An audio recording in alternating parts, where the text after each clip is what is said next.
for a colocation operator, for you to build a client list that really feeds the top and middle and bottom of your funnel, that lines up with your ideal clients. You're looking to spend time with prospects and future clients, educating and building trust with them. And the challenge at a lot of big events is, unless you're speaking and earned an editorial speaking slot, it can be challenging to find enough minutes, to find enough hours to be able to educate and build trust with your most important segments. When you're hosting your own events, it's quite different. And this is where a quality versus quantity kind of discussion really becomes super relevant. A lot of people get faked out like, but there's 3,000 people at this event. There's 5,000 people at this event. For sure, our ideal clients are there.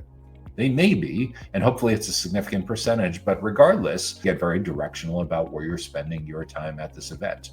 Because I know when you're hosting your own events to drive colocation pipeline, whether you're hosting your own in-person events or hosting your own events virtually, you would be very focused on only inviting the people that align up with your ideal client profile, that are from companies that are on your target account list, that line up perfectly or nearly perfectly with your ideal buyer persona. So, hey, it's Joshua Feinberg from DCSMI, the Data Center Sales and Marketing Institute, and host of the Data Center Go-to-Market podcast. And I'm thrilled to welcome you to this week's Data Center Go-to-Market Sales and Marketing Q&A live show, where each week I tackle a little more than a handful, 6 of the biggest sales and marketing challenges that we're hearing about from all over the data center, digital infrastructure, and critical facilities ecosystem, regardless of where you sit on the go-to-market team. Perhaps you work in some kind of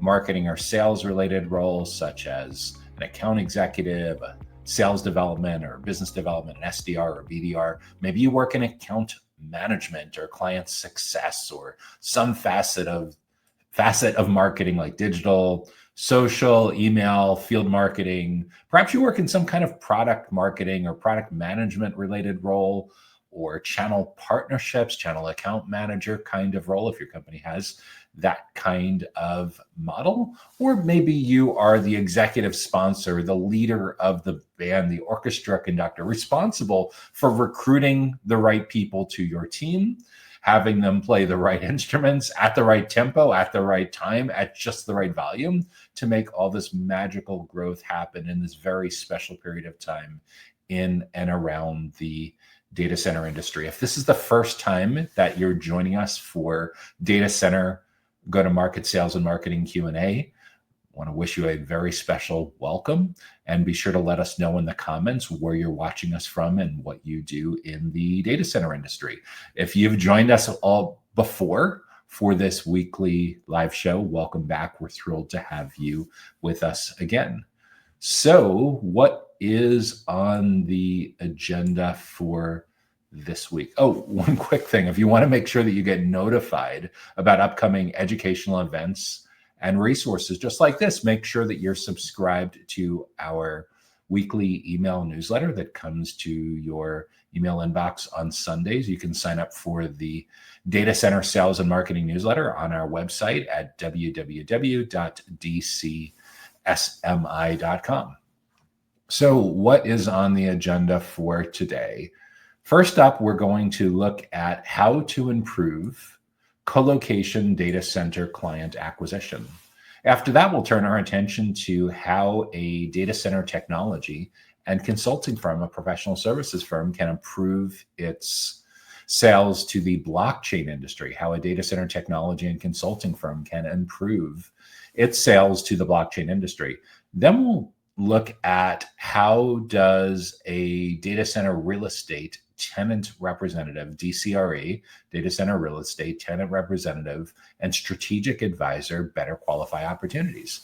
Then we'll take a real quick break for a message from our sponsor. Then in the second half of this week's Data Center Go-to-Market Sales and Marketing Q&A show, we will talk about how to attract data center clients for networking solutions, data management and infrastructure, how wholesale data centers can attract and win new clients, as well as how a data center and cloud services marketplace business can improve its visibility with search engine optimization.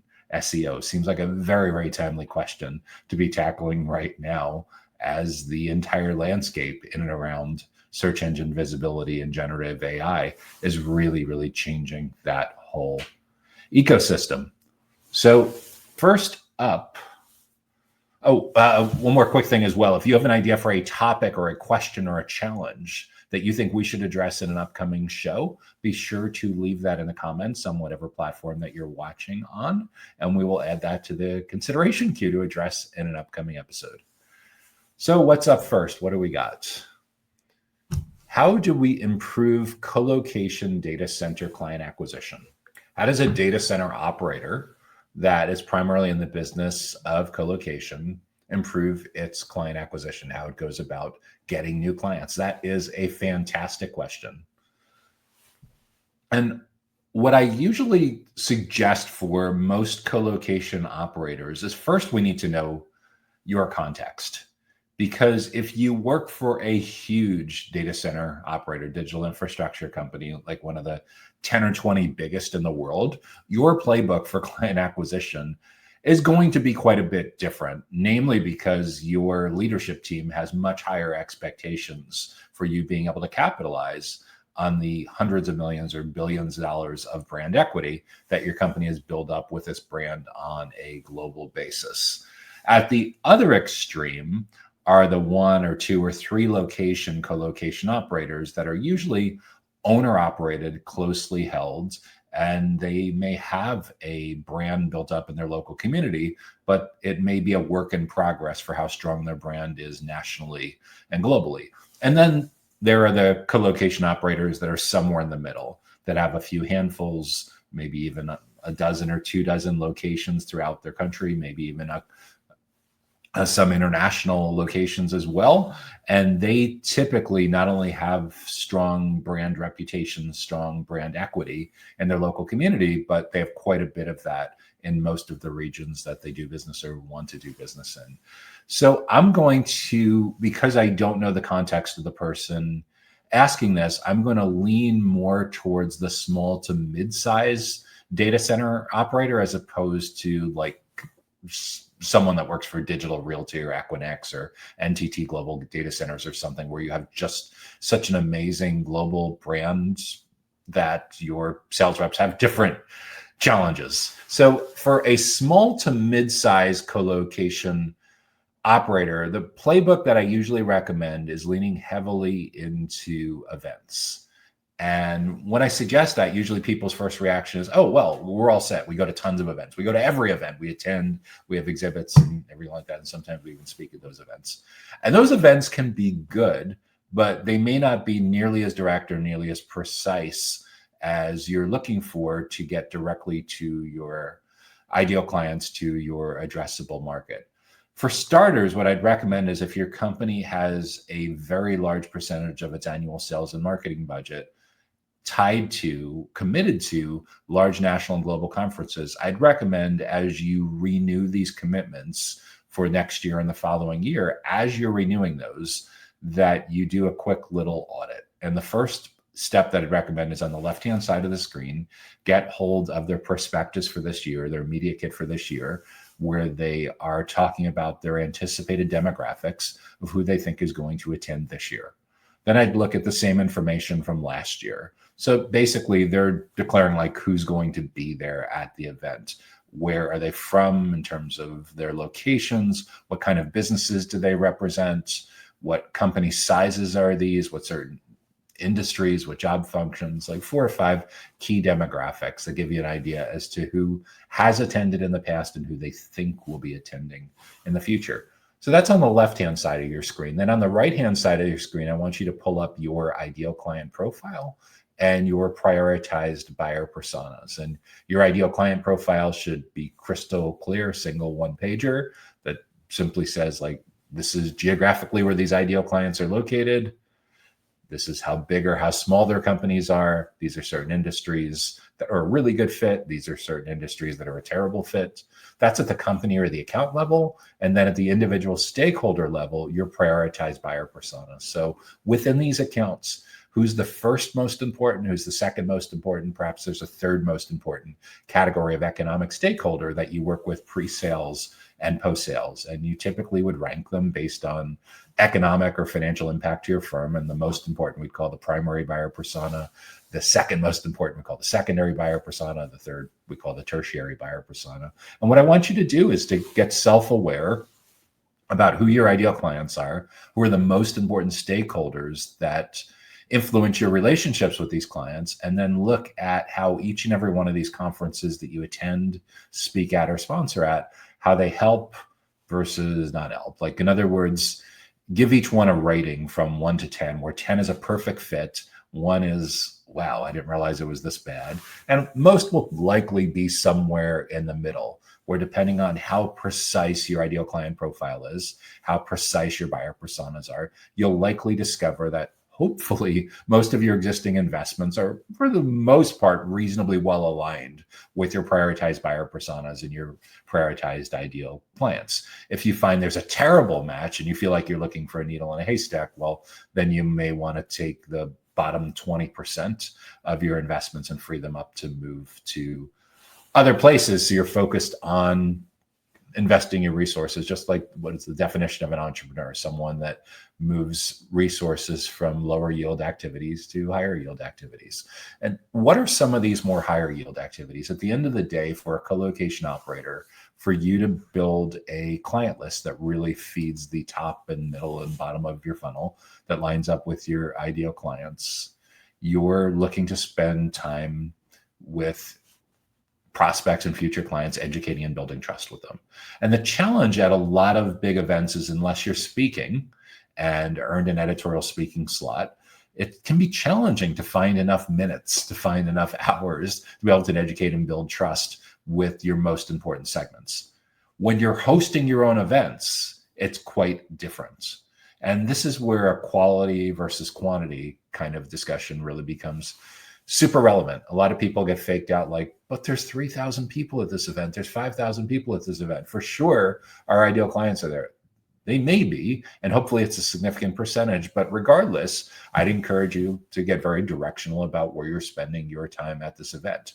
Because I know when you're hosting your own events to drive colocation pipeline, whether you're hosting your own in-person events or hosting your own events virtually, you would be very focused on only inviting the people that align up with your ideal client profile, that are from companies that are on your target account list, that line up perfectly or nearly perfectly with your ideal buyer persona. So the reality is, for a lot of colocation operators in their facilities, they likely have a conference room or a classroom or a foyer that can comfortably seat 10, 15, 20 people. All it takes is 15 or 20 of the right people, the correct people, the proper people, to be attending events in your own facility on a regular basis, and magical things can start to happen. The goal of all of this is educating and building trust. We now live in a world where the self-guided buyer's journey is the predominant buyer's journey, meaning that most of your prospects and clients are likely not going to be ready for a sales conversation until they're almost ready to buy. This is very different than 10 years ago. 10 years ago, it was common to find that most of your prospects and clients, highly technical, like IT professionals, facilities professionals, the typical buyers for various stakeholders for colocation, they'd get about halfway through their journey. At the time, it was 56% of the way through their journey. That was from CEB, the corporate executive board that's now owned by Gartner. And after that 56% point, they'd be open to spending the final 44% of the research and decision-making process with members of your sales team. That 56% number, wow, if only it was that easy. It's gotten way more challenging because most of your clients and prospects now are really, really sales allergic. 10 years of digital transformation, tens of millions of people working from home at the beginning of the 2020s, baby boomers starting to retire in large numbers, Gen Z and millennials getting into decision-making roles in large numbers. And we now have found that 56% number has jumped all the way to 83%, meaning 83% of research and comparing options and evaluating pricing now happens without you in the room. And wow, is this a big challenge for companies that are struggling to be able to educate and build trust with the ideal clients. Because even best case scenario, when they only get to you at that 83% point, best case scenario, you're only spending the final 17% of that buyer's journey with them. It's like, imagine that you were taking a bunch of clients or employees or channel partners to a sports event, like a football game or a tennis match or a baseball game or something like that. And for whatever reason, the people that you're invited are allowed in the stadium, in the arena at the beginning of the game, but they block your sales and marketing people from entering until the game is 3/4 of the way over, till it's 83% of the way over. You'd be like, wow, that's not, how would that ever happen? We're the ones who are spending the money to invite everyone. Well, they have a policy that they want to have a great spectator experience, a great fan experience. And they're afraid that, because some salespeople can sometimes be a little over the top and obnoxious and pushy, and that would interfere with the fan experience. They have a sign posted next to we reserve the right to go through metal detector, no outside food or drinks, no selfie sticks, umbrellas, whatever. Like, they have all of these restrictions. And oh yeah, by the way, even if you're bought a corporate suite, no sales and marketing folks allowed in till the 8th inning, till the 4th quarter of the game. You'd be like, that's insane.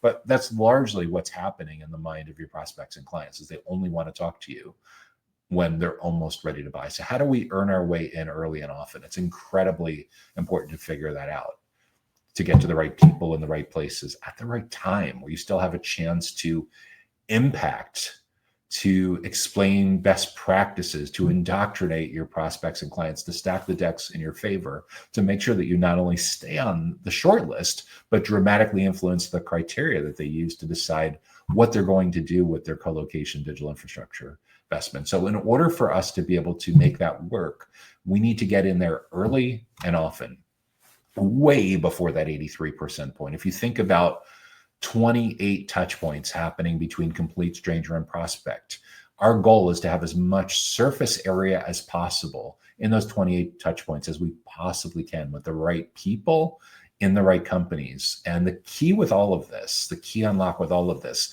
is to get you out of the vendor box and instead have your client-facing team members seen more like teachers, consultants, subject matter experts, trusted advisors, perhaps even thought leaders. And when you do this well, you turn the corner from being perceived as part of vendor research to being seen more like a part of their learning and development, their professional development process. And when you do this well, because you've taken the time to understand the biggest goals and challenges of each segment of those personas, and you're making all of your educational events all about what they care about, not what you care about, but what they care about, you're a lot more likely to find multiple people from the same company registering and attending together. And that's where the magic really starts to happen, because you're proactively driving alignments across multiple stakeholders, potentially multiple members of the decision committee, during their formative stages of their research and decision-making process. If you think about how kids move, what's between childhood and adulthood, right? Adolescence, being a teenager. And oftentimes that phase of being a teenager, people call the formative years, right? So it's the same thing in the buyer's journey. If you think about adulthood as the decision stage, the bottom of the funnel, the end of the sales cycle, our goal is to get in during childhood and during the teenage years and adolescence, so we can really, really shape how they navigate all of the choices that are in front of them for what they're ultimately going to do with digital infrastructure. In order to do that, we can't have selfish asks. We can't talk about how wonderful we are and all our awards and all of our certifications. Early on, they just know that there's some goals that they're trying to figure out and some challenges that they're struggling with. And the better job you can do with inviting them to in-person events and virtual events that address their biggest goals and their biggest challenges in their own words, the more likely it is that they're going to RSVP, that they're going to register and attend and have a fantastic experience and want to bring their coworkers with them. And that's really, really where everything starts to come together. It's having multiple stakeholders from the same company attending your breakfast seminars, attending your lunch and learns, attending your webinars, and on a consistent basis. Remember I said early and often? The often part is incredibly important. This isn't one and done.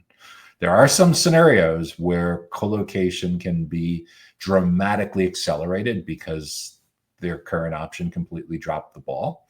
But for the most part, it is a long game. We know colocation, it's quite common to find that companies are under like 24 or 36 month contracts. So we need to figure out a way to be in there early and often in a way that adds value to how they learn individually, as a team, and as a company.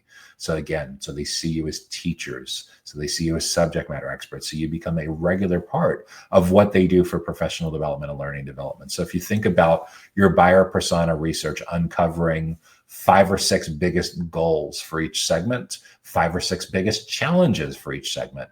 So you have 10 or 12 topics there, and wow, put that in an educational events calendar, and you have 10 or 12 breakfast seminars to hold once a month over the next 10 or 12 months. And for people that can attend live that are within a 30 or 60 minute drive of your facility, you absolutely positively should implement this as an in-person event. The cool part is, compared to going to national and global conferences, it costs you pretty much nothing to run these events in your own facilities. As long as you have a good email list and you're doing your own outreach and email invitations and LinkedIn invitations and calls to invite people. Heck, you could even send nice printed invitations to make it look like a corporate event, a fancy corporate event that they get invited to. Again, cost of that relative to other things, virtually nothing.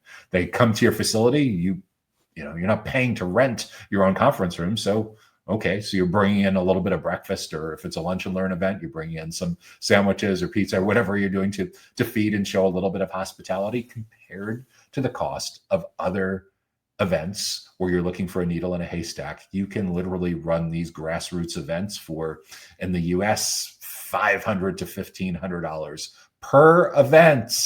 Divide by the number of people from your target accounts, from your ideal clients that are in the room, and you realize that, oh my gosh, I can't believe we're not already doing this. And this is exactly what I tell colocation operators. So if you have 3 or 4 buyer personas, maybe one is an IT executive from a mid-market company in the local region, maybe another one is a VC-backed tech founder or something like that. Maybe the third one is a managed service provider. Each will have different goals and different challenges that they're working on for their business. So I'd encourage you, if you have that fantastic little space with a TV on the wall that has a little credenza where you can put some food and comfortable seating for 10, 15, 20 people, week 1 of the month, every month like clockwork, is for your primary buyer persona. Week 2 of the month, like clockwork, is for your secondary buyer persona. Week 3 of the month, for your tertiary buyer persona. Set this up so there's 15, 20 minutes when they arrive to check in and have some food and chat with each other and network a little bit. Have 30 or 40 minutes of the actual content that you're focusing on, 10, 15, 20 minutes of informal Q&A, and then for anyone that wants to, take them on a tour around your facility. And literally, I don't want to overcomplicate it, but it actually is that simple. I don't know why every colocation operator on the planet isn't doing this as a collab between their account executives and sales developments and marketing folks. Again, it takes a little bit of time to get a program like this up and running, but you have the undivided attention of your perfect ideal prospects from your named accounts for anywhere from 45 minutes to an hour and a half, 10 or 12 times a year. You're not getting that at a conference. You'd be lucky if you end up with a 50% match between your ideal clients and their demographics. And unless you're one of the chosen 2% that's a speaker at an event, you're probably doing more schmoozing and having drinks and playing golf than actually educating and building trust. And again, if you're speaking, if you're in that 2%, or someone from your company is in that 2%, and by 2%, what do I mean? There's 2,500 people attending a conference and there's 50 speakers. That's the 2%.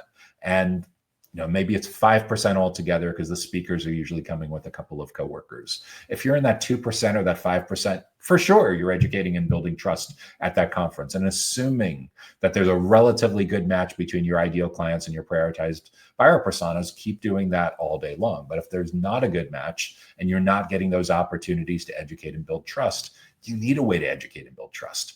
If your ideal clients, if your prospects on these target account lists are within a 30 to 60-minute drive of your location, absolutely positively invite them early and often, over and over and over again, to these fantastic educational events.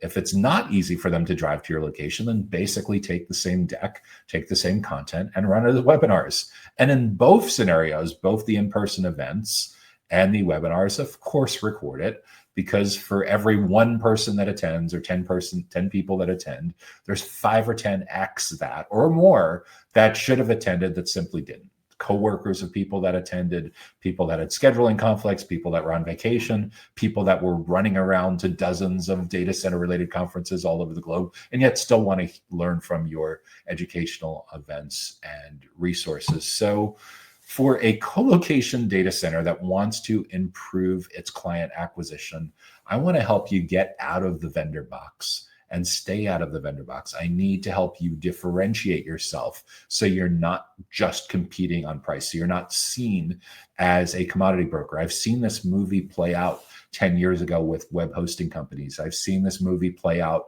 with managed service providers. I want to make sure as a colocation operator that you're selling more than co-working for servers. Let that sink in for a minute. You know, co-working spaces, for people that don't want full-time offices, for a lot of companies that are just selling commoditized real estate and really don't do a lot with IT services or managed services, essentially they're selling co-working membership for services. I want to help you move up market. And a big part of moving up market is changing how your client-facing team members are perceived. So your more senior members on your team look a lot like the skill set of a fractional CTO. And you know, the cool part is when you have that skill set, all of a sudden, the IT professionals of yours that are prospects and clients want to spend time with your team members because they're learning a ton from them, because they see your team members as their peers as opposed to just a pushy salesperson. So for a colocation data center operator that is looking to improve its client acquisition, lean heavily into understanding the self-driven buyer's journey. Think about how your client-facing team members can change how they're positioned to their prospects and clients, and think about what your tactical playbook and investment and commitment level looks like to get in early and often, early in the journey, throughout the journey, so you can dramatically influence the criteria that your prospects and clients use to evaluate all of the different options that are in front of them for colocation digital infrastructure. So that's how to improve colocation data center client acquisition. If you're getting good value from this week's data center go-to-market sales and marketing Q&A show, make sure that you hit the like button to help spread the love. Help spread the word. If you have an idea for a topic or a question or a challenge that you think we should address in an upcoming show, be sure to leave that in the comments on whatever platform that you're watching on. So what is up next? How does a data center technology and consulting firm improve sales to the blockchain industry? How does a professional services firm, a data center technology and consulting firm, improve its sales to the blockchain industry? That is a terrific question, and brings together actually a couple of resume, LinkedIn profile stops of my own, where you're kind of intersecting fintech with infrastructure as services. So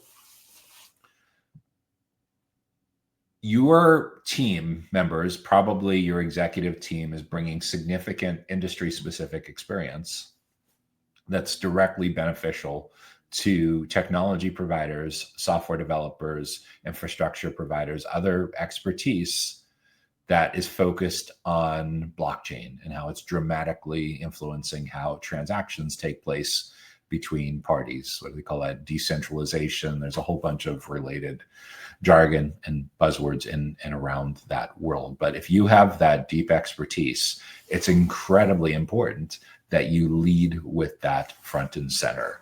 So for a company that is in the business of providing technology more than likely some kind of digital infrastructure in some kind of colocation or edge or some kind of data center operator scenario or cloud scenario. Plus consulting on how to better tap into all of that. Let's start with the basics here is let's make sure your ideal client profile is in good shape. So in order to make sure that we're focusing on the right kinds of companies, what I want you to do is to look at where you've had the most success in the past with these blockchain related clients. And for most companies, you likely have some clues about this sitting right on your website. So we can look at your case studies, your reviews, your testimonials, your logos. And from that, we're looking to get a consensus on who these blockchain companies actually are. And if there's no clues about that in public facing website, social kind of properties, then the next thing you would do is look into your CRM, your customer relationship management system, perhaps talk to your sales leadership, certainly talk to your finance leadership, your CFO, and who are the most profitable blockchain related clients, who spends the most with us, who's generated the most revenue, who's the most profitable, who has the best unit economics, who has the most lifetime value at a modest client acquisition cost, who has a relatively manageable sales cycle length, who doesn't pose any kind of credit risk. Talk to the operations support folks on your team, your account managers. Who are the clients that they enjoy working with the most? Who has the highest net promoter score? All of this taken together into account should give you an idea of who these ideal clients are. So this is your simple one-page ICP, Ideal Client Profile 101. So geographically, where are these clients located? Can you truly sell technology and consulting to blockchain clients globally?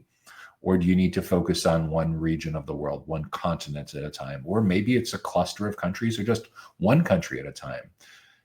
A lot will depend in some of these categories as to whether you're regulated, you're in a country or location where there's regulation around who can provide this kind of support, what kind of compliance, what kind of accreditation, what kind of certifications are required to do these FinOps related kind of consulting engagements to provide this kind of infrastructure.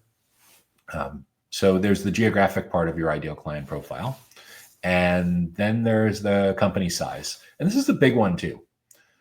Both on the infrastructure side and on the fintech side, there's very much a Goldilocks scenario that happens with trying to find the ideal clients. If the clients are too small, they may not be able to afford your technology. They may not be able to afford your consulting services. So there generally is a pretty well pinpointable, very well-defined floor minimum size that they need to be able to afford your minimum level of engagement, your least expensive offering. At the upper end of the range, this is a big issue as well with blockchain, with fintech, with digital infrastructure. At what point would a client be so large that they're far more likely to do this in-house? Or even if they're not doing this in-house, where they want a much larger enterprise kind of technology and consulting firm. So if you work for like a big four firm like KPMG or EY or PwC or Deloitte or something like that, for sure you check that box. And it's possible for this category that Fortune 500, Fortune 1000, kind of even Fortune 5000 companies may strongly prefer what they perceive to be a larger, safer brand, a huge company hiring a huge company.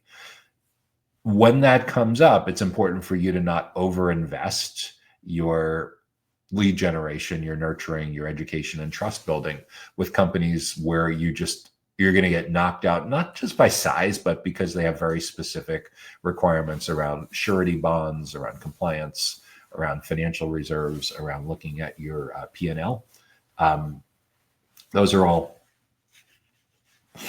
Those are definitely issues that tend to come up from time to time. So it's important to know at the upper size where you're likely to not have a lot of success either. So for a lot of companies in the space, maybe you're selling to a client that is anywhere from 50 to 5,000 employees, which should give you a nice size universe. And of course, that's going to depend on whether you're just doing business in one particular country or several countries or a continent or even globally. But so get dialed into the size that's a good fit, and then get dialed into industries that are a particularly good fit.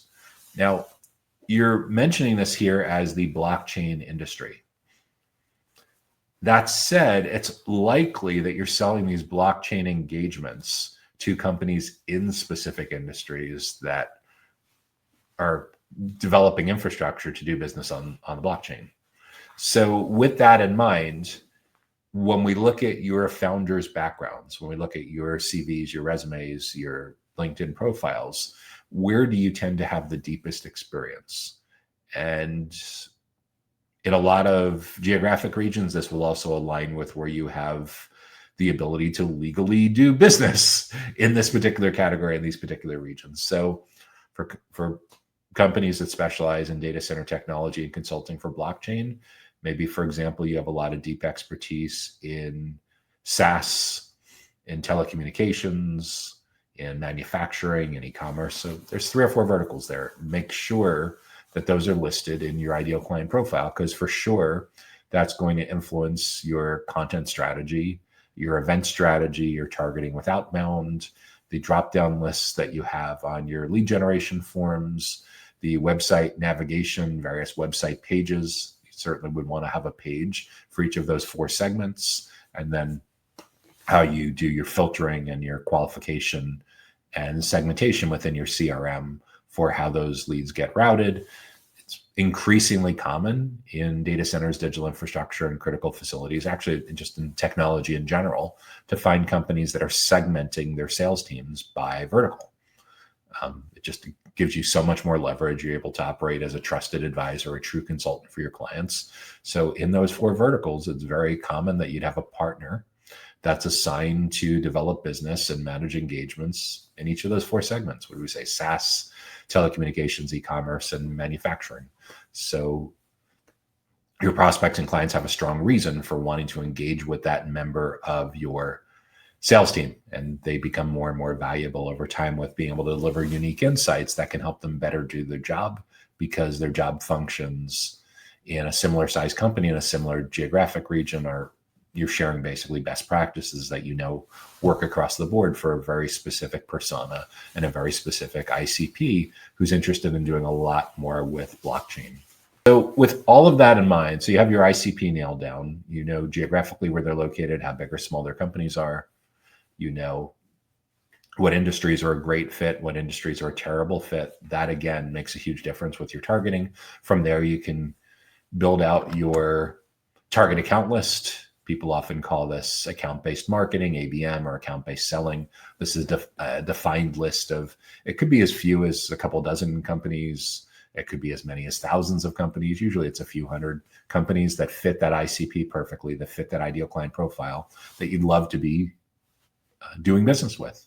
So they'd be contracting with you for your data center technology and consulting services. So that's at the company level or the account level. Then within those accounts, all of the education and trust building needs to be done with people, with individuals. And the most important kind of stakeholder in each of those accounts, we're going to call the primary buyer persona. The second most important kind of stakeholder in those kind of accounts, we're going to call the secondary. And maybe there's even a tertiary buyer persona for who has the biggest economic impact on that client relationship, on that engagement. And depending on how big or small they are, it's likely in huge companies that you'll have much more granular job functions. And in smaller companies, you'll have one person wearing a lot of different hats. If you're selling to enterprises, you're very likely going to find that there's literally people on their payroll showing up in LinkedIn Sales Navigator who literally have the word blockchain in their job title. And there's other leading indicators that show that they're very specialized in blockchain. Like when you look at their skills endorsements on their LinkedIn profile, there's dozens of people that have endorsed them for having skills and expertise around blockchain. When you look at the groups they belong to, there's a whole bunch of different LinkedIn groups. When you look at their recent activity, again, it's talking about blockchain, and everything related to decentralized and all of the other related fields that show you that this person is really, really into managing this kind of technology initiative, business initiative for their company. So once you figure out who those 2 or 3 most important segments are within those companies, then you're going to do your homework and figure out what's going on in their world, what's top of mind for each of them. Their 5 or 6 biggest goals, their 5 or 6 biggest challenges in their own words. And once you know that information, that should dramatically impact everything that you do that's about attracting and engaging with those kinds of prospects and clients. In other words, before you do your website copywriting for your page, that's for the CFO of a mid-market manufacturing company who wants to get into blockchain.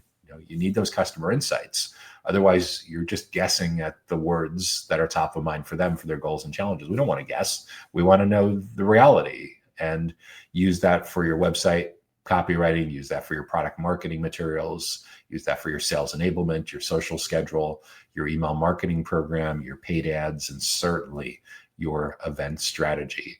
And as with all parts of data centers, digital infrastructure, and critical facilities, the goal is to get in as early as possible in their journey so you can shape the criteria that they use to navigate your category of data center technology and consulting that's directly related to blockchain.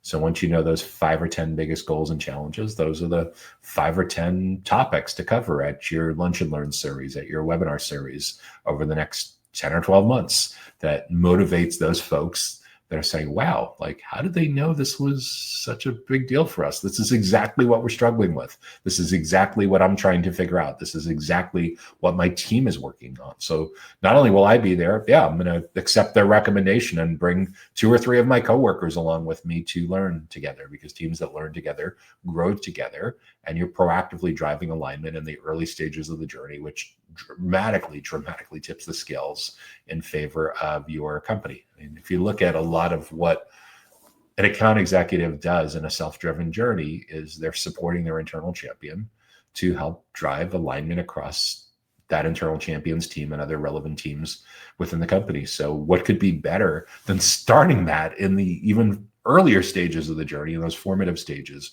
where you can really stack the decks in your favor by introducing those prospects and future clients to your methodologies and best practices for everything that's directly related to blockchain, data center technology, and data center consulting.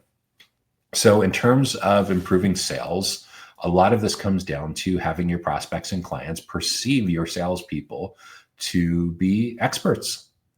And they should be experts. This changes the nature of how you hire. This changes the nature of what reskilling, upskilling, cross-training all looks like. So your account executives, your sales development reps, business development reps are seen as legit teachers and consultants and trusted advisors and subject matter experts by your prospects and clients. Because when that happens, they're a lot more receptive to attending your events and learning from these client-facing team members. And when you do this early and often, it dramatically improves both the quality and quantity of your pipeline. So that if you're looking to improve sales to the blockchain industry, you're getting introduced to basically the decision committee or people that work with folks that are on the decision committee. So by the time they get to the decision stage, you already have multiple fans, multiple advocates for you in that particular company. And wow, does that change the nature of the quality of the conversations that you have when they're finally in market for your category of products and services. So again, think of 28 touch points between complete stranger and purchase decision. We want surface area in as many of those touch points as possible. And the best way to consistently do this is to really understand the biggest goals and challenges for those 2 or 3 most important segments and have a personalized event strategy for each one of those segments that gets you in early and often. From a tactical perspective, what does this look like? In-person events, webinars, live and on demand, fully supported by an email marketing program, drip, nurturing, email newsletters, video-based content, all of the above. At the end of the day, we want you to be part of their professional development and learning and development process. And to the extent that in the blockchain, that some of the buyer personas will be financial technologists, one thing that may motivate them even more is if you have the ability in your educational events to grant CPE, continuing professional education credits. Because like, for example, in the US, CPAs, certified public accountants, pretty sure this is still the case, have to do 40 hours a year of continuing professional education. So if you're hosting a lunch and learn series or a webinar series that's an hour a month for 12 months, you literally could be just 12 out of 40, 30%, 40% of their 30%, right? Yeah, 12 out of 40. 30% of their annual CPE they're getting just from attending your educational webinar series, educational lunch and learn breakfast seminar series to learn about blockchain best practices for manufacturing, for SaaS, for telecommunications, for e-commerce, whatever it is that they do. And how do you know what to cover in each of those events? Buyer persona research 101. Don't guess, ask them, figure out what their biggest goals and what their biggest challenges are, and deliver a ton of value. If you have internal subject matter experts that can do this, fantastic. If you need to use a mix of internal and external subject matter experts where you're bringing in guest speakers, contractors of yours, channel partners of yours, yeah, absolutely. It can be your own speakers, or you can be curating, moderating, hosting, whatever you want to call it. But at the end of the day, we want to have fantastic world-class educational events experiences with the primary, secondary, tertiary buyer personas. And these target accounts that perfectly align with our ideal client profile. So that's how a data center technology and consulting firm can improve sales to the blockchain industry. Is you want to make sure that your prospects and clients perceive your company to have some of the smartest people on the planet when it comes to anything and everything that's directly related to the intersection of blockchain and data center technology and data center consulting. The better job you do at this, the more sales opportunities you're going to generate, and the more great new clients you're going to close, retain, expand, and have fantastic results with, fantastic success with. So that's how a data center technology and consulting firm can improve sales to the blockchain industry. What do we got up next? How does a data center real estate, DCRE, tenant representative, and strategic advisor qualify opportunities? How does a data center real estate tenant representative and strategic advisor qualify opportunities? That is a terrific question. And there's a couple of different ways to approach this. And I was actually having a conversation about this with someone on our podcast a couple of weeks back, Howie Berry from Avison Young in Silicon Valley. So there's a couple different ways to approach this from a digital marketing standpoint. And we'll link up to that episode as well of the podcast when it goes live. From a digital marketing and sales enablement perspective, as long as you're doing a good job with publishing and promoting downloadable content like state of data center real estate kind of reports and market update reports on specific prices and vacancy rates and all the other benchmarks that people would care about within real estate, you can certainly qualify by having drop-down lists on your lead generation form that help to gather the right information to know if this is a lead that should get passed immediately to sales, or if it should stay with marketing for a while to continue getting nurtured with email marketing and invited to events and things like that. So that's for sure something that you can do on the digital side. And you're generally doing that with educational content that lines up reasonably well for specific buyer persona's biggest goals and challenges. And this would be reflected on your website pages and your copywriting and your calls to action and your video content, your email content, your social content, your outbound, or all of the above. So you're essentially qualifying at the point of form fill or at the point of conversion. The other part of qualification with qualifying opportunities that's a lot more vigorous is they fill out that form and now it goes to a human and or potentially AI tools supplementing this, where you're actually doing due diligence on the tenant, where you're doing due diligence on their company, on their individual role within the company, on their actual requirements before you go and invest a lot of time in talking to them about specific property availability. So that's a skill set that typically someone that's an expert in data center real estate and that trains some junior members of their team to do that first level of qualification would do. And that's no different than anyone that's doing qualification in any kind of context like that. The reality is, one of the things I've observed over the years is it's reasonably fluid for people that sell colocation to go back and forth between selling colocation and working more on the real estate side, because the reality is, depending on the size of your deals, depending on whether your employer is a small to mid-size operator, or whether it's a wholesale data center operator, wholesale data center developer, hyperscaler, whether your company is a lot more focused on selling space and power as opposed to selling IT services, there's a lot of variables that come into play.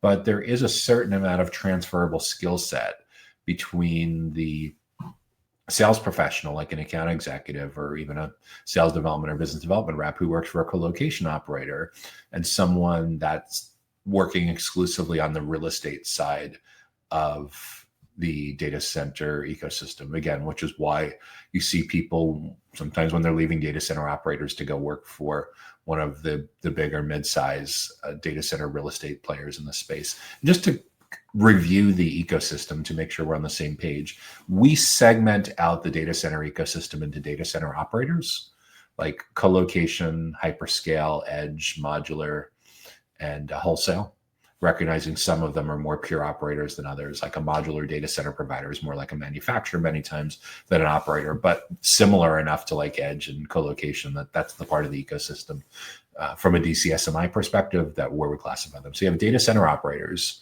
you have data center technology related companies. We track 22 different companies in the space, like storage, cybersecurity, hardware, software, networking, cabling, connectivity. Then you have data center facilities related companies, like power, cooling, physical security, commissioning, decommissioning. Then there's construction / real estate / investment. We consider construction and real estate and investment to be very, very closely joined at the hip. Why? Because they work together incredibly closely. And the reality is no major data center construction project isn't happening without a significant amount of capital. So investors are in early and often. And when it comes to marketing and selling the data center space that's available, real estate professionals need to be involved. So that's the fourth segment of the data center ecosystem: construction, real estate, and investment. And then the fifth segment we consider outsourced sales and marketing. And this is marketing agencies, PR firms, sales brokers, manufacturers, reps, distributors. We consider recruiters part of outsourced sales and marketing. We consider training companies in many cases to be extensions of sales and marketing and evangelism and channel partner ecosystem. So there's the operators, the technologists, the facilities professionals, construction, real estate and investment, and outsourced sales and marketing. So for a data center real estate tenant representative and strategic advisor to qualify opportunities, a lot of the same skill sets that a SDR, a BDR, an AE, or an account manager for a data center operator would have is similar to this kind of skill set that a data center real estate person would have in a tenant representative, except for that you're talking about deal size many times. So a person that's selling colocation could be selling like, a rack or a cabinet at a time, things that are 4-figure, 5-figure kind of per month kind of sales. Whereas a data center real estate, the deals are typically 7-figure, 8-figure, 9-figure kind of deals. So it's an order of magnitude difference. Second is the colo sales professional may be focused on selling, depending on the sophistication level of their employer and their whole go-to-market playbook, they may be selling something that's very commoditized, where they're having to compete against companies their size, companies a little bigger, a lot bigger, what have you. Whereas a data center real estate professional may have something that's considerably more scarce, where there's much fewer options, and those options are becoming increasingly scarce when we look at the power that's available that lines up with like site selection criteria. So there are similarities, there definitely are differences, but some of the core skill set that's used for sales qualification for data center operators is reasonably transferable to doing this in a data center real estate context. One other footnote on all of this too, we actually do from time to time also see people that go back and forth between residential and commercial real estate, not just industrial, but residential and commercial real estate, and selling colocation. Like, for example, they leave a colocation operator that gets acquired, merges, whatever, has some kind of exit, and all of a sudden you look at their LinkedIn profile and they're selling homes, or they're selling office space or retail strip malls or something like that. So yeah, there's this whole back and forth between these career tracks. And to get deeper into what some of these specifics are for jumping between these, I guess what I'd call first or second cousin kind of fields, where there's some overlap a little bit between the skills and the experience and comp plans and stuff like that.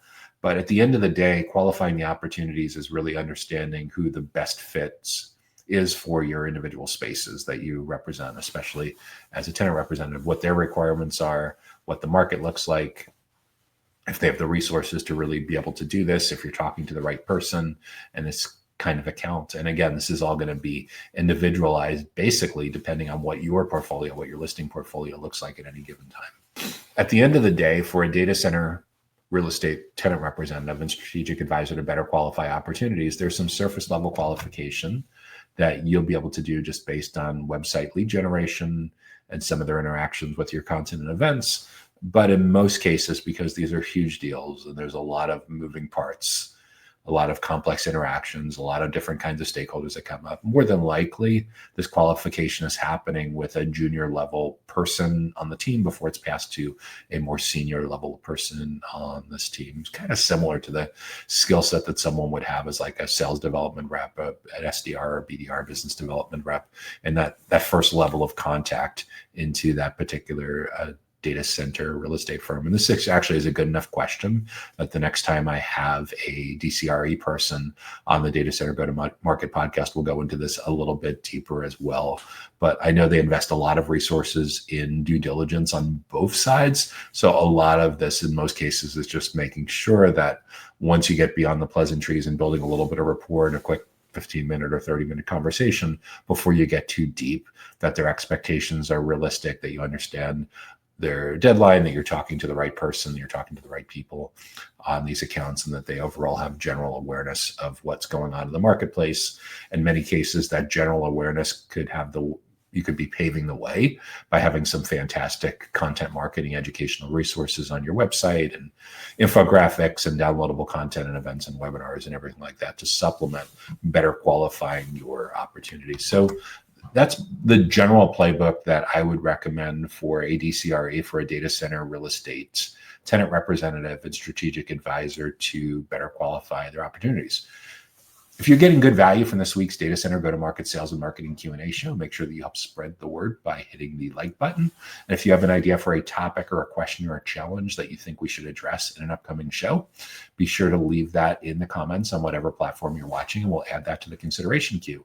We're going to take a real quick break now for a message from our sponsor. When we come back, we'll tackle 3 more of the biggest sales and marketing challenges that we're hearing about throughout data centers, critical facilities, and digital infrastructure. The Data Center Go-to-Market podcast is sponsored by DCSMI, elevating the role of sales, marketing, and go-to-market GTM professionals in the growth of the data center industry. To stay informed about upcoming episodes, make sure that you subscribe to the Data Center Sales and Marketing newsletter on the DCSMI website that can be found at www.dcsmi.com. Again, that URL is www.dcsmi.com.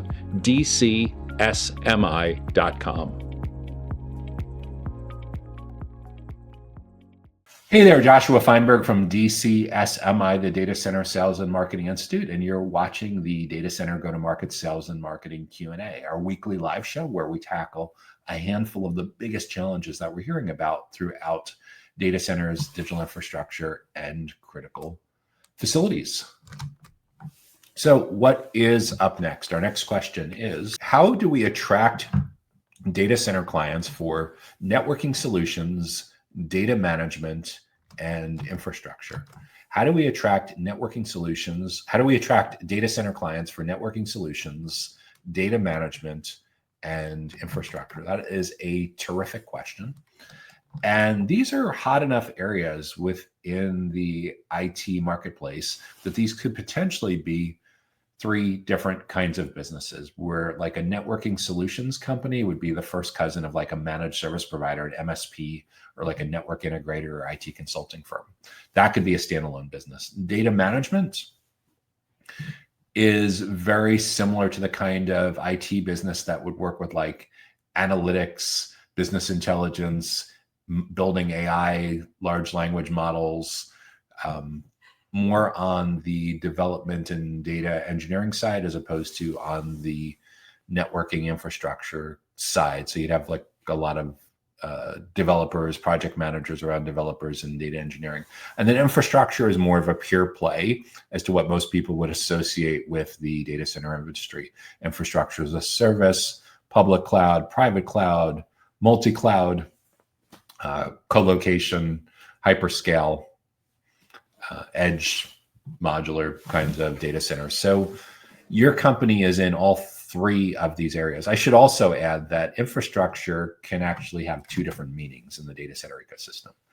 For data center technology companies, that's what we were just referring to. But there's data center facilities related companies too, that when they talk about infrastructure, they're usually talking more about power and cooling infrastructure and maybe the outside of telecommunications coming into there. But usually they're talking, in this point in time in the world we live in today, infrastructure is code for power grid availability and how they're dealing with power grid or lack of power grid availability and alternative energy and things like that.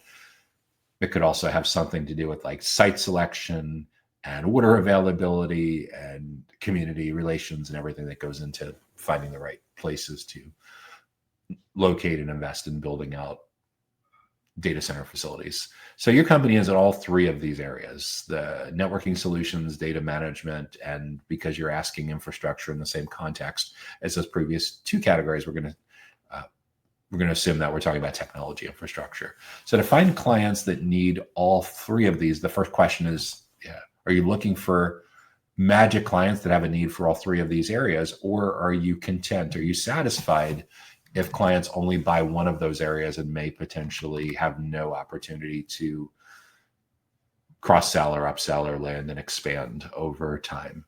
So that's the first question. And with that in mind, what we're looking for essentially is where you've had the most success in the past, as long as this isn't a brand new startup. And if this is a brand new startup, I'd probably encourage you to pick one of those three areas and spend the first year or two building out deep expertise and a deep client list in one of those three distinct areas before you get into running essentially three businesses that are integrated in together, hopefully well integrated in together. So as long as your business is well established, you should have an idea of who your perfect clients are. These usually show up in your case studies, your testimonials, your references, and the logos on your website. For sure, there should be some clues about who your best clients are sitting in your CRM, your customer relationship management, and your finance and accounting software. You definitely can get some guidance from this from your company leadership, especially your sales leadership, especially your finance leadership, on the happiest, most profitable, most lucrative clients that you want more of. So with all of that in mind, that should allow you to back into documenting a simple ideal client profile. Like, where are these clients located? Do they need to have good proximity to where you're located, or can they be anywhere on the planet? And actually, in some of all three of these categories could be conducive to having a pretty big, if not global, at least significantly national, perhaps multinational kind of footprint. Networking usually, because it touches like cabling and connectivity and fiber, you would tend to need to have some presence either through assets, resources that you own, or through partnerships that align with what they specifically need. Data management typically can be done from anywhere on the planet to anywhere on the planet. So the great news is you can have clients anywhere. The bad news is you can have competitors anywhere. And then infrastructure, again, it really depends on whether they're looking for physical infrastructure relationships and more digital virtual infrastructure kind of relationships. If it's physical, like colocation, yeah, absolutely, positively, they're almost certainly going to pick colocation based on proximity. We know for decades there's been very, very strong bias among IT decision makers to pick colocation companies that have colocation facilities that are very, very close by to where they work and live, usually a matter of a few 5 or 10 miles, 5 or 10 kilometers, something like that. So that should help you get clarity on when you blend these three different businesses together and you blend your current portfolio of clients, how do you clone that portfolio of clients? So again, ICP 101 here. Where are they located? How big or small are these clients? How big do they need to be to afford your minimums? The reality is usually when it comes to data management. There's so many great self-serve tools, and especially in the world of generative AI and agentic AI that exist out there, that if you're doing custom data management work, it usually signals that this is a pretty well-resourced company. How well-resourced do they need to be? Do they need to be 50 employees? Do they need to be 200 employees? Do they need to be 500 employees? How big do they need to be to essentially afford your minimums? And then at the other extreme, how big of a client can you actually handle? If we look at where you've been most successful, have you had success with Fortune 50 companies, Fortune 100 companies, Fortune 500, Fortune 1000, Fortune 5000, or do you start to top off and have significantly diminishing returns with clients that are bigger than, say, 5,000 employees, 10,000 employees? And again, there's nothing wrong with it. I'm just asking you to be self-aware about what should go in your ideal client profile, what should go in your targeting work based on where you've been most successful in the past. Kind of a quick back of the napkin on a company that would be successful selling to data center related clients for networking solutions and data management and data center infrastructure. It's maybe on the low end, these companies have 50 employees or 200 employees, and maybe at the upper end of the range, they could have 5 or 10,000 before their needs get so incredibly complex that it may not be a good fit for your company, assuming your company is relatively small.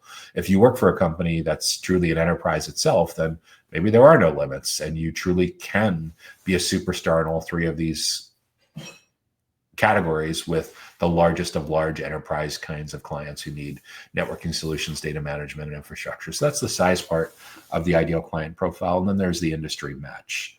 And when we look at these three categories here, especially data management, you're almost certainly going to run into issues around needing to have certain kinds of compliance, accreditations, certifications to be able to work with clients in certain niches.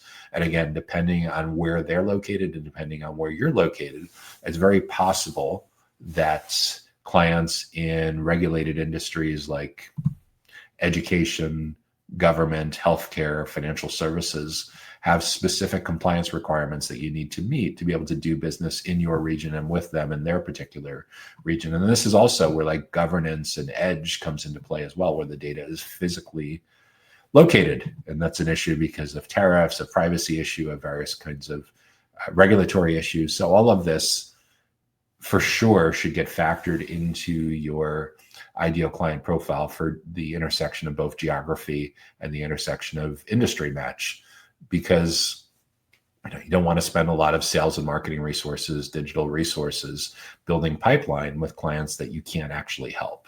So let's focus on being very specific about the industries that are a great fit and the industries where it's basically an instant disqualification.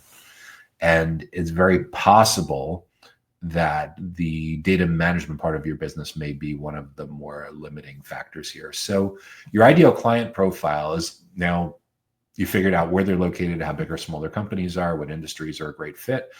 That'll help you build out your target account list, a couple dozen, maybe a few hundred, in some cases, a few thousand potential kinds of companies. How you dole that out among your sales team is up to you, but increasingly the trend we're seeing is segmenting sales professionals by industry verticals that they specialize in. So they have a lot more leverage with the prospects and clients and can operate more like consultants and trusted advisors as opposed to their traditional like account executive, sales development rep kind of titles. So you have your ideal client profile, you have your target account list, and then we need to know about the people in these accounts where we need to build deep relationships with. And the most important stakeholder, that's going to be your primary buyer persona. The second most important stakeholder, secondary, if there's a third, that's a tertiary buyer persona. And where this gets a little interesting and a little bit complex is it's entirely possible that this gets it to the heart of product market fit.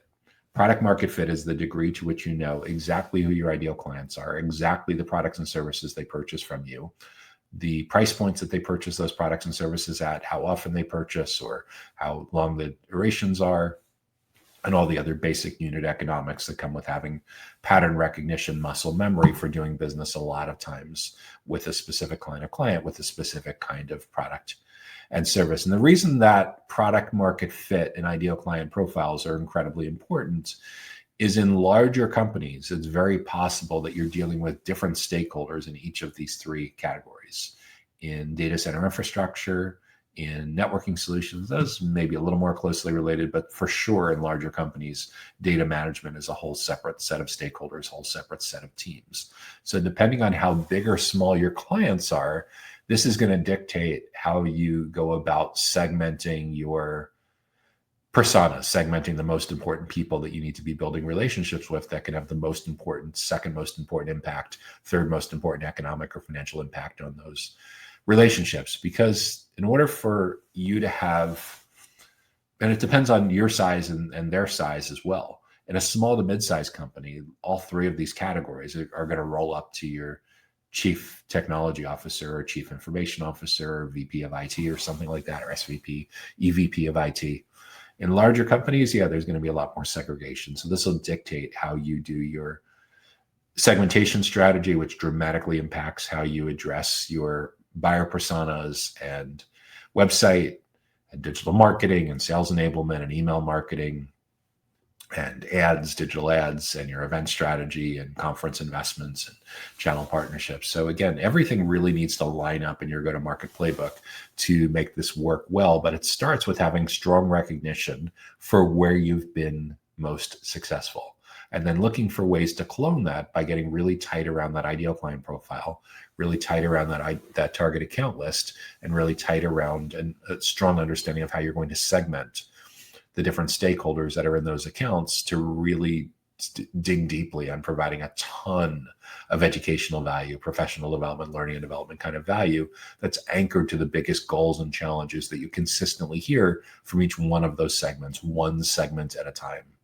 Like, for example, if you are selling to a director of network engineering, if you're selling to a VP of infrastructure, if you're selling to a chief data officer, I can assure you that in at least 2 out of 3 of those segments, perhaps all 3 of those segments, that they are going to have different professional goals that they're working on individually, goals that their team is working on, and how that rolls up into their company.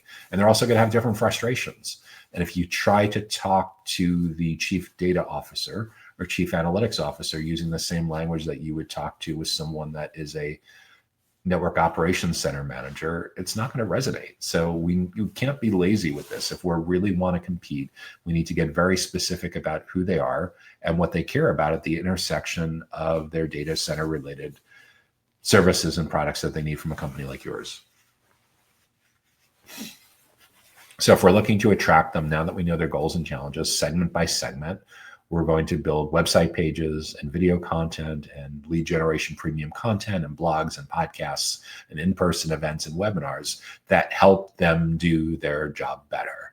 And ultimately, at some point, that needs to align with your company's commercial interests, but especially in the awareness and the consideration stages and the early and middle stages of the buyer's journey. It's very possible that they're leading indicators that they're going to be in market for your kinds of products and services in the coming weeks and the coming months may not have the immediate line of sight that you'd like to have if you're looking for immediate return on investment on that relationship. But if we wait until they are in market and ready for a sales conversation, they'll be almost ready to buy. And the problem is if we only meet them when they're almost ready to buy, you'd be like, well, that's awesome, they're almost ready to buy. No, it actually sucks in most cases, because what that means is we had no influence whatsoever on the criteria that they're using to navigate your category.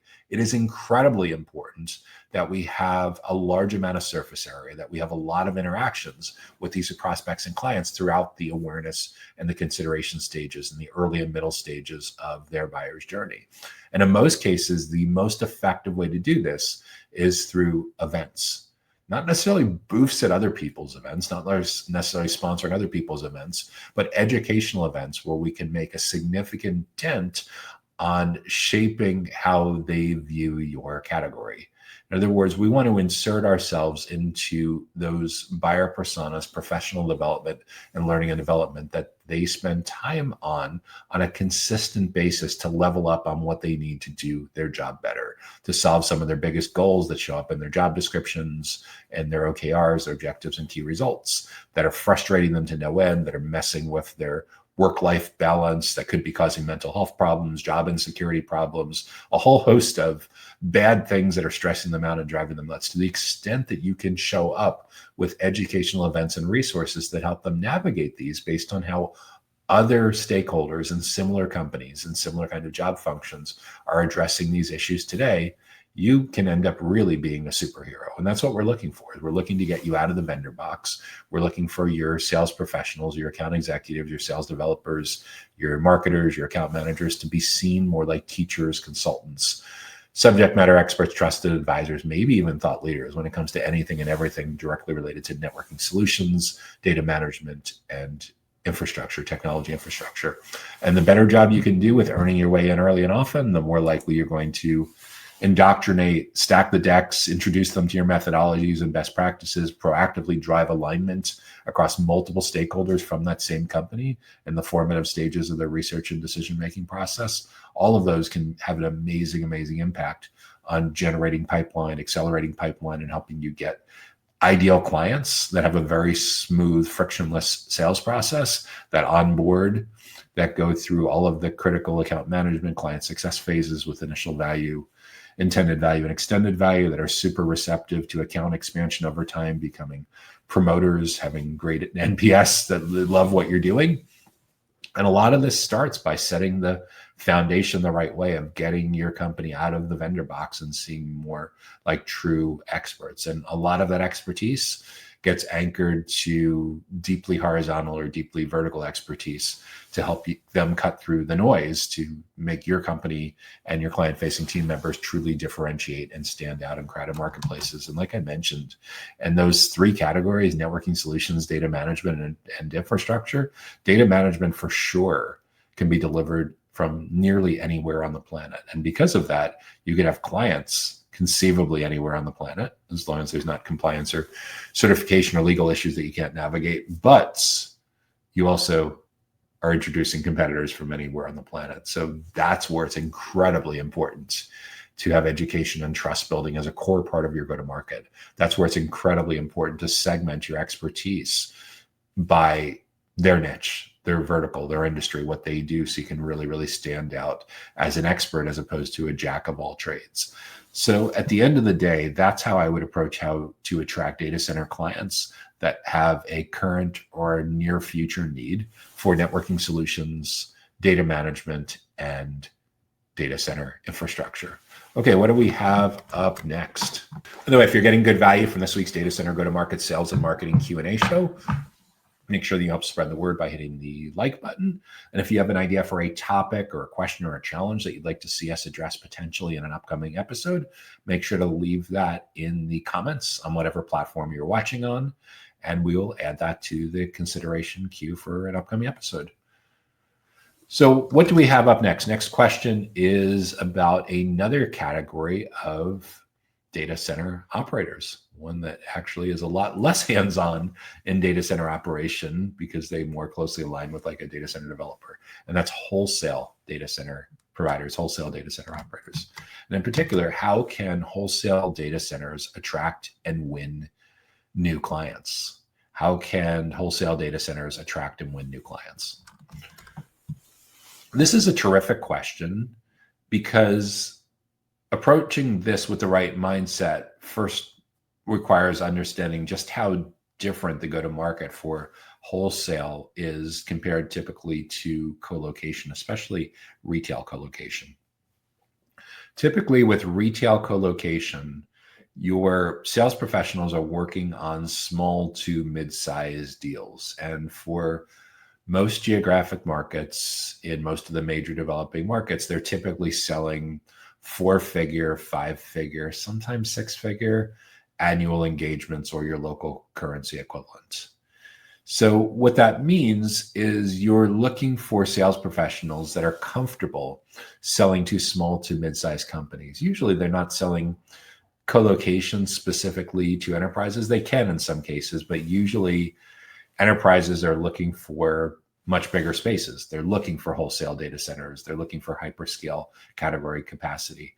So it's a different mindset. This is something that the technology industry and SaaS in particular figured out about 10 years ago is that in addition to segmenting your sales team by vertical expertise, by industry expertise, you typically are looking for sales professionals that have experience with certain deal sizes, because it takes a different kind of person to be able to sell a high volume of low dollar value, low ticket colocation deals or data center deals compared to selling into the mid-market, compared to selling in the enterprise.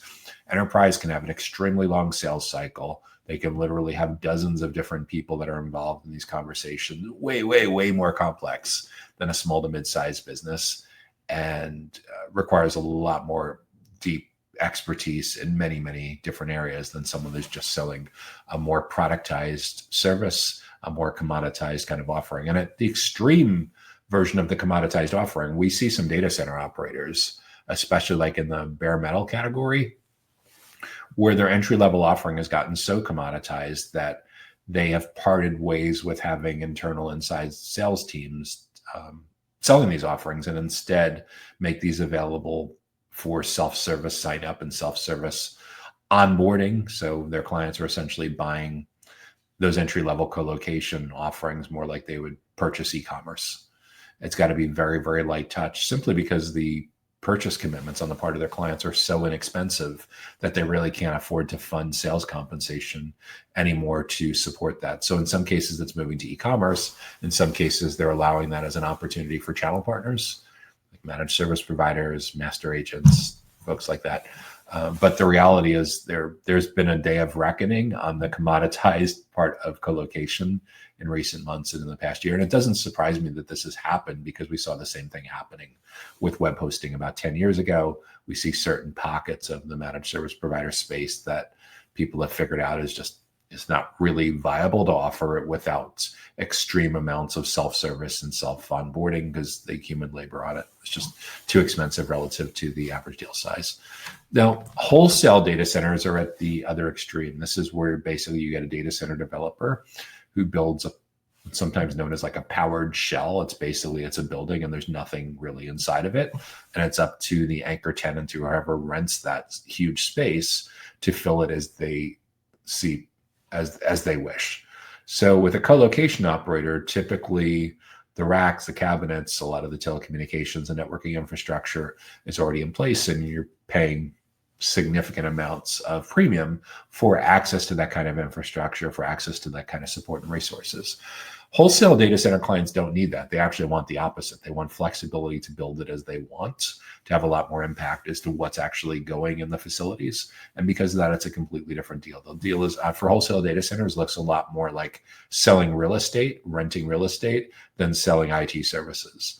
And that's the key with all of this, is that wholesale data center developers are most likely to use a hybrid approach where they're hiring their own team members, as well as also working with data center real estate brokers, because of the nature of how big these deals are. And by deal size, these are easily 7-figure, sometimes 8-figure, sometimes even more than that.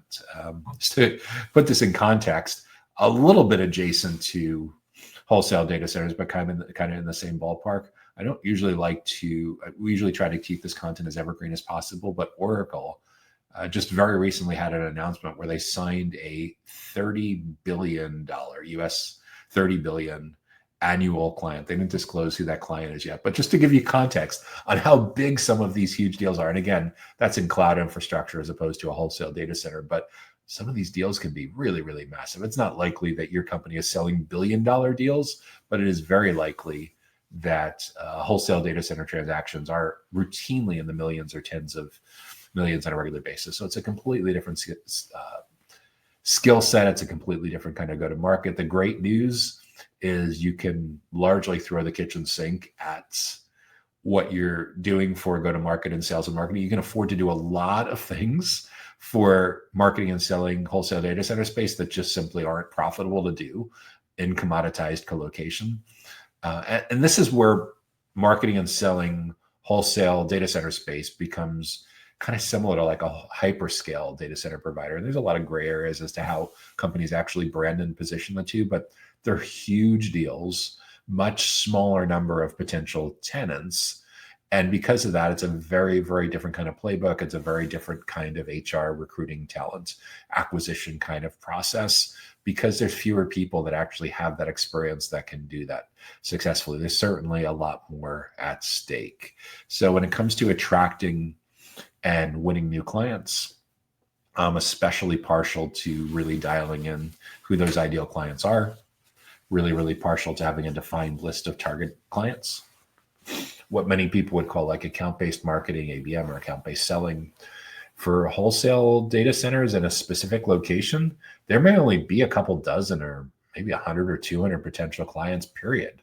And that's taking into account that you could have tenants taking that space who are way outside of your geographic area. I mean, the reality is, depending on how big your space is, if you're trying to get one single tenant that takes the entire space versus an anchor tenant who takes a significant space and then is used as bait for the smaller tenants, depending on how big the space is, that can really, really limit how many companies potentially have the resources, the need, the budget to be able to do that. So that fuels how deep, how big or how small your target account list, and then who the stakeholders are within these accounts. And that's where the more sophisticated level of talent among your marketers, among your salespeople, become an even bigger issue. Because if you're selling these huge deals and you're selling to like huge hyperscalers, if you're like selling directly to Meta or Microsoft, or you're selling to Google, or you're selling to AWS in addition to their own facilities, if you're selling to like Apple or Netflix or massive hyperscale kind of buyers, it is a very, very, very different sales process than selling colocation space to a small to mid-sized business.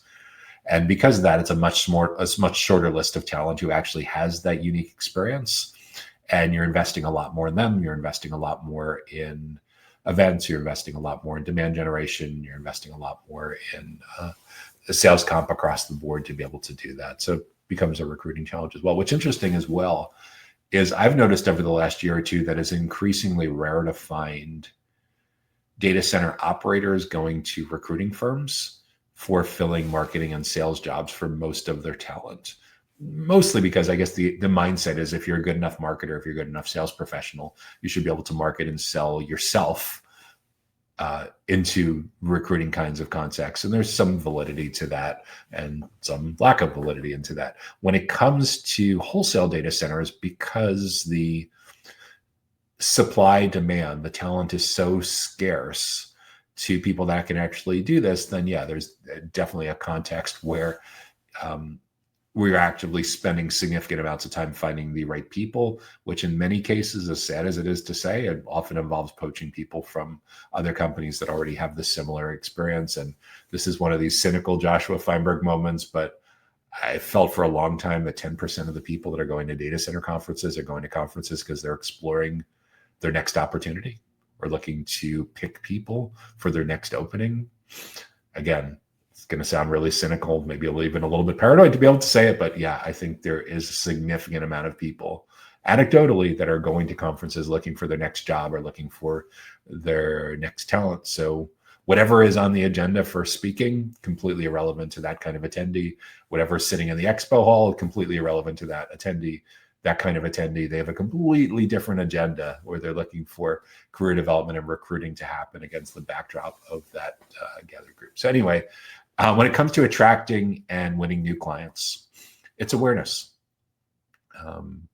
At the most basic level, there's the putting the shovel in the dirt ceremony, often accompanied by having a tent there and inviting some VIPs and other folks to come out and take some pictures and spread awareness. And then there's a matter of consistently getting the right people to be aware that this space exists. So it's awesome for account-based marketing. It's awesome for outbound, for outreach by phones, by email, by figuring out who has the biggest need for this in the space. But the strange part is you get to bigger and bigger spaces that you're looking for one tenant to take the entire space. Actually, the list collapses pretty quickly as to the companies that can actually afford it in a given region. So there's a lot to be said for hiring the kind of talent that has experience marketing and selling those kind of huge spaces to those specific few dozen kinds of accounts. Because just purely navigating the internal stakeholders is a job just in and of itself. We've said for a while that in the technology space, the future of being like an account executive looks a lot more like being a project manager for helping you to support your internal champion, driving internal alignment. There's an extreme version that goes on like that in the case of someone who is responsible for marketing and selling wholesale data center space for attracting and winning new clients. So that's my general guidance to be thinking about. Yeah, for sure, there are some people that can successfully upscale, level up on their career progression who have sold mid-market and enterprise colocation deals that could be well suited to move into marketing and selling and attracting and winning new clients for wholesale data center space. But I think the most transferable skills are probably back and forth between selling wholesale and selling hyperscale, and those two different kinds of operator categories with quotes around operators within the data center ecosystem. So that's how wholesale data centers can attract and win new clients. That brings us to our final question that we're going to be addressing in this week's Data Center Go-to-Market Sales and Marketing Q&A show, which is,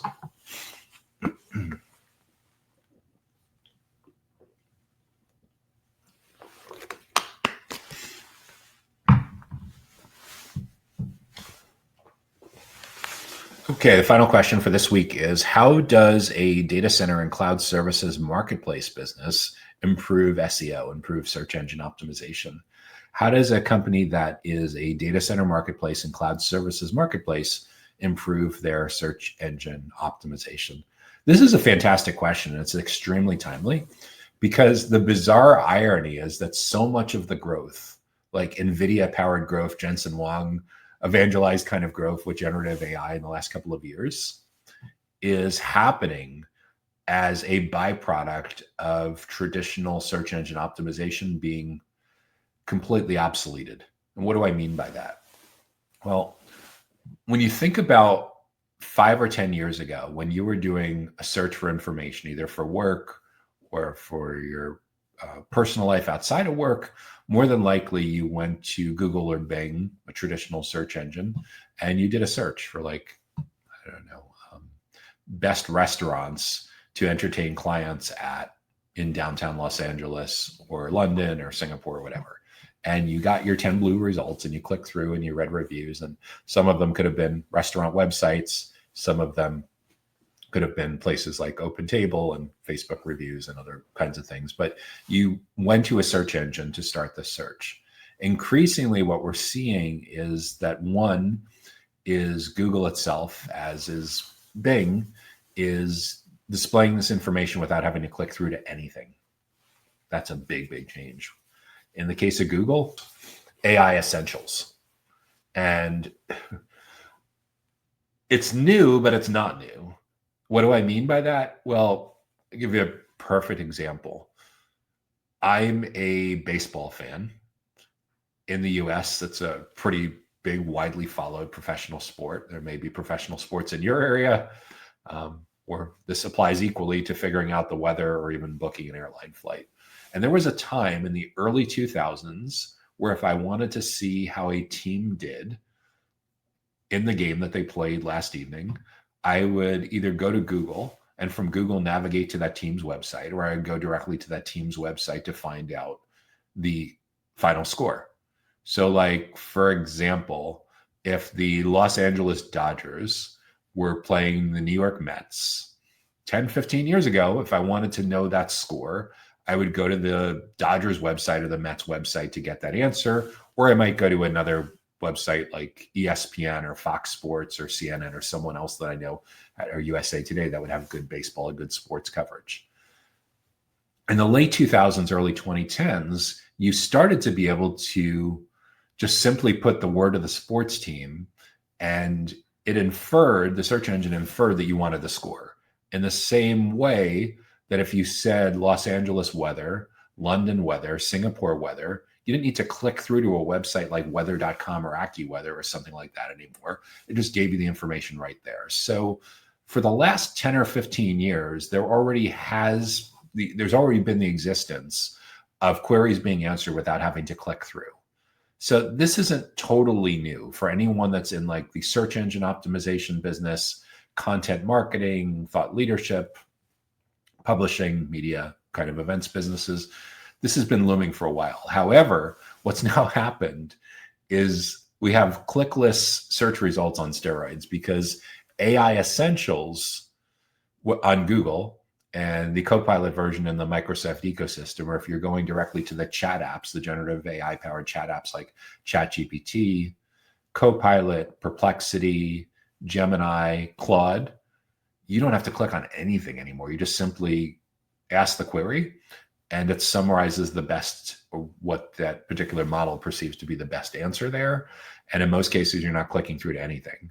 And most of these apps are voice powered, so you don't even have to type anything anymore, although that was a benefit or amenity for Google search and Siri search and everything for a while. But increasingly what we're seeing is across all demographics, not just Gen Z, not just millennials, not just Gen X, but baby boomers as well. We're seeing people replace going to google.com with instead going to a chat app. And this has massive, massive implications to search engine optimizers, because what this means is a lot more winner takes all. So in other words, it used to be as recently as 10, 15 years ago that even if you didn't have one of the top 3 results on a search engine results page, there was some people who would click through and look at the other results that were on the bottom of page 1.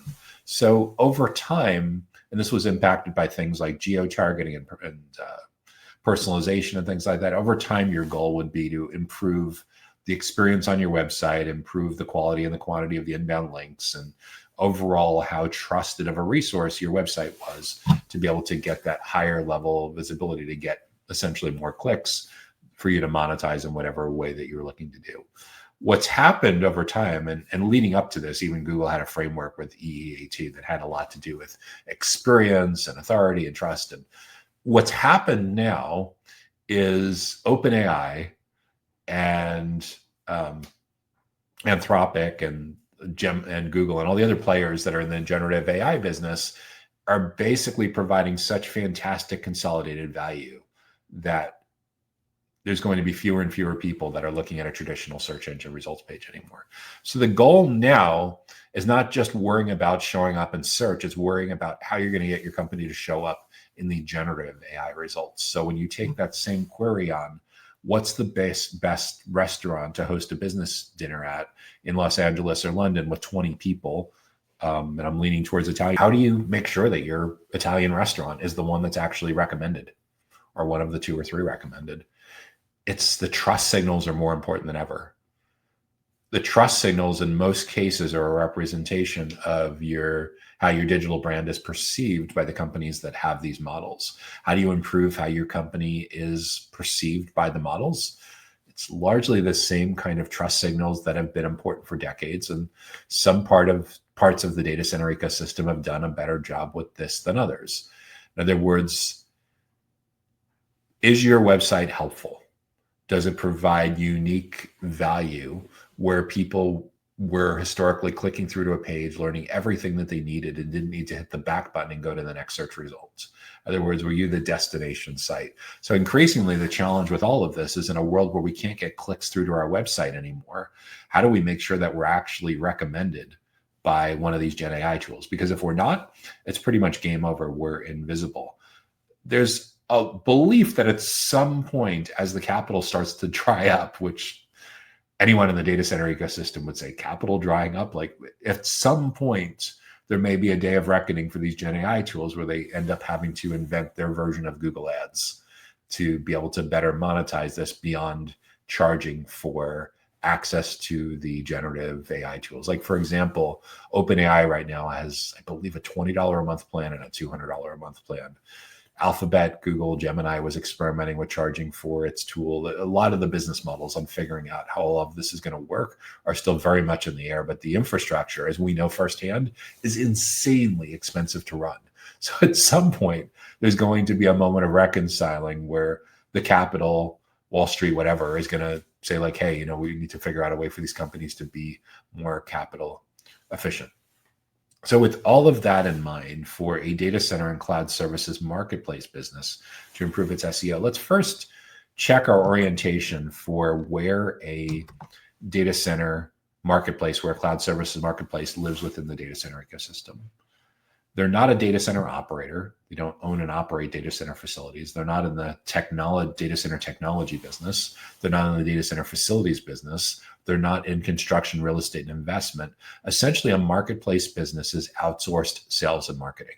So inherently, what you're trying to do is arbitrage attention and being able to shift that to, in most cases, sponsors or advertisers who are paying to be listed or have better visibility on your marketplace. And in some cases, you're getting the companies to pay you directly. In other cases, you're getting pay per performance, which is kind of like a more sophisticated version of affiliate marketing or a channel partnership kind of ecosystem. But essentially, you're aggregating attention and you're selling that attention, you're renting that attention to your data center clients and your cloud services clients, because in theory, they can get access to visitors, they can get access to leads, they can get access to potential sources of future revenue that they cannot get elsewhere.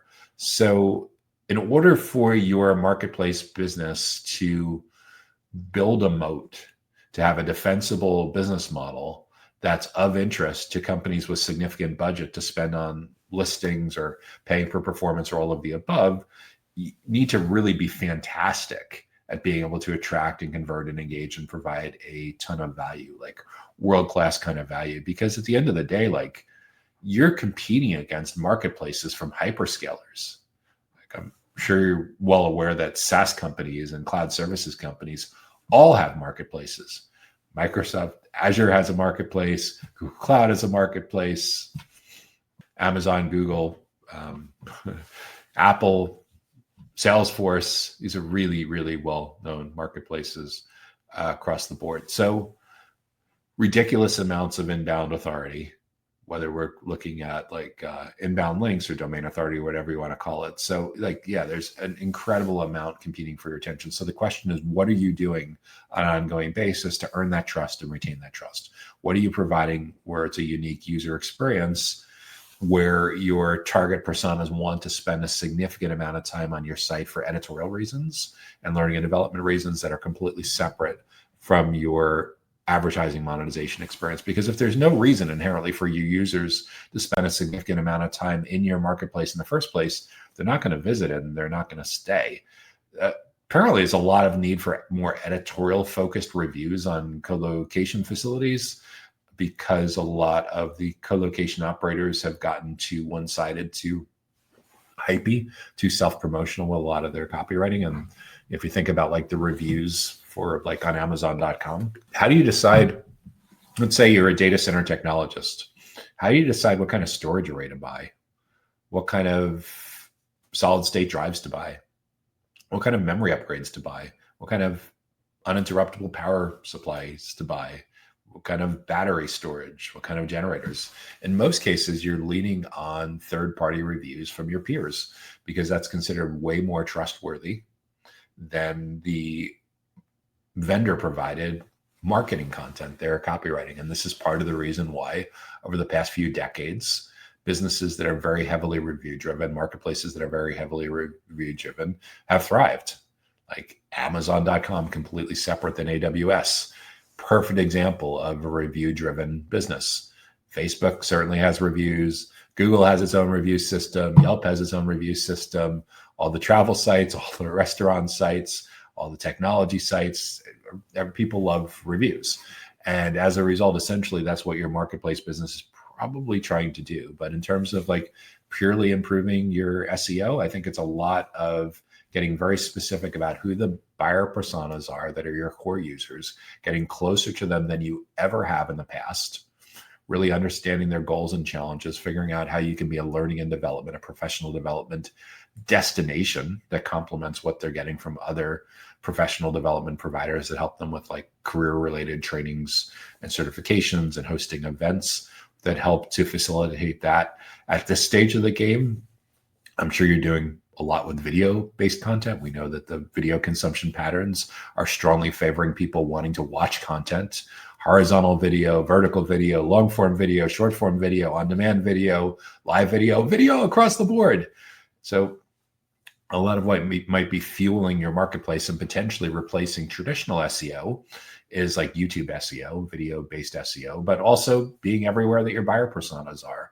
For buyers of data center related services and cloud services, most buyer personas, in addition to being heavy users of YouTube, are very heavy users of LinkedIn. So how strong is your LinkedIn presence and all the different facets of individual profiles, company pages, events, newsletters, groups, sales navigator, campaign manager on the paid side? Like, how strong is your LinkedIn game?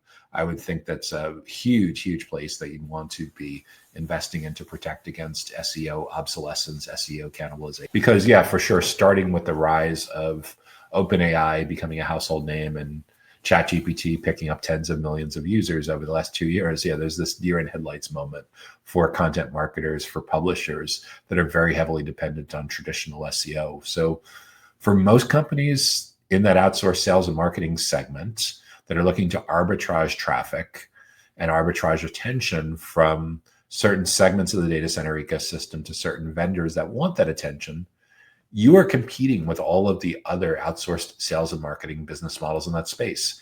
You're for sure competing with media and events companies. You're competing with PR agencies. You're competing with marketing agencies. You're competing with manufacturers reps. Most manufacturers reps need a ton of help in that area, very, very weak in most cases. You're competing with distributors. You're competing with brokers. You're competing with content creators. You're competing with recruiters to a certain degree as well. At the end of the day, to thrive in this kind of business model, more than likely you'll need to be a destination site that certain kinds of personas come to on a regular basis for community and for education. And the better job with that, the more likely it is that you'll be able to direct a significant amount of that traffic into your marketplace listings and into your monetization strategy. But purely focusing on bottom of the funnel at this point, that last 17% of the journey is probably making your company a lot more vulnerable than you realize. So for improving SEO, go back to the basics. Who is your ideal client? And there's basically a marketplace is two-sided, right? So there's your ideal clients who are helping you monetize either because they're paying for listings or paying for sponsorship or paying for leads or success fees or commissions or whatever you want to call it. That's on the B2B side. On the B2C side, what does the ideal client look like? Usually on B2C, you don't go that deep, but you should understand demographics on the buyer. You don't go deep on the company because on B2C, there actually is no ideal client profile in most cases. You're looking more at demographics and psychographics and behaviors that help you flesh out buyer personas. So for a two-sided marketplace, like on the commercial side, you need at the company level, where they're located, how big or small they are, what industries they tend to be in, what gives you the target account list for the companies that want to have a presence on your data center and cloud marketplace. And then you get into personas. In most cases, depending on the company size, you're probably selling to different kinds of marketing and sales professionals and CROs and chief commercial officers, and in smaller companies, maybe CEOs. That's on the B2B side. On the B2C side, you have your personas. You have your who is the ideal person that you want to be spending a lot of time in your marketplace. What kind of IT professionals are they? Are they from big companies? Are they from small companies? Are they engineers? Are they operations? Are they cybersecurity folks? Are they channel partners? Are they all of the above? And do you have unique content that's valuable to each of them that are talking to their specific goals and challenges? Not one big amalgamation that you could have gotten away with 10 or 15 years ago, but are a lot more dialed into each segment that matters most, your primary, your secondary, your tertiary. At some point, you have to prioritize and rank who matters most, who pays the bills the most. And that's a CFO kind of conversation, is looking at your monetization strategy that's working the best, that you anticipate working the best, that you think is most strategic to your growth goals. And those personas, especially on the B2C side, especially on the user side for your marketplace, will give you the goals and challenges that you need to make sure that your content and your events are fantastic, world-class, providing exceptional value to protect yourself from potentially being disrupted. How you attract net new users, that's the $100 million question, right? Because going forward, you were likely depending on SEO. Otherwise, you wouldn't have asked this question. So what replaces this? Topical visibility, topical relevance, a fantastic experience around the topics that matter most to your 2 or 3 most important buyer personas when they go ask for advice from the Gen AI tools. And the first cousin of that is having significant presence when they go to ask YouTube for advice, and having significant presence when they go to ask LinkedIn for advice, and whatever other channels come up. Maybe for your specific buyer personas, Reddit is important. Maybe for your particular buyer personas, Twitter is important. Again, X. Again, I can't answer that for you. You're doing your own buyer persona research after you've established what segments are most important. But that's the overall approach I'd use. Go back to the basics, really understand on the B2B side who's helping you monetize, who's helping you commercialize this business. And even more importantly, on the B2C side, why should they visit you over and over and over again? What's going to get them coming back, spending more session time on your site? Obsess over that, providing a fantastic user experience, insane amounts of value. That's what's going to help you improve your SEO and protect your business against cannibalization and obsolescence going forward. So that's how a data center and cloud services marketplace business can improve its SEO. And that's the final question for this week's Data Center Go-to-Market Sales and Marketing Q&A show. If you got good value from this week's show, make sure that you hit the like button to help spread the word. If you have an idea for a topic or a question or a challenge that you think we should address in an upcoming show, be sure to leave that in the comment section on whatever platform that you're watching on. If you want to make sure that you get notified about upcoming educational events and resources just like this, make sure that you're subscribed to the Data Center Sales and Marketing newsletter to get notifications directly to your email inbox on Sundays. You can subscribe right now on our website at www.dcsmi.com. I'm Joshua Feinberg from DCSMI, the Data Center Sales and Marketing Institute, and host of the Data Center Go-to-Market podcast. If you and I are not currently connected on LinkedIn and you'd like to be, send me a connect request and make sure to mention in the note along with the connection request that you watch the Data Center Go-to-Market Sales and Marketing Q&A show.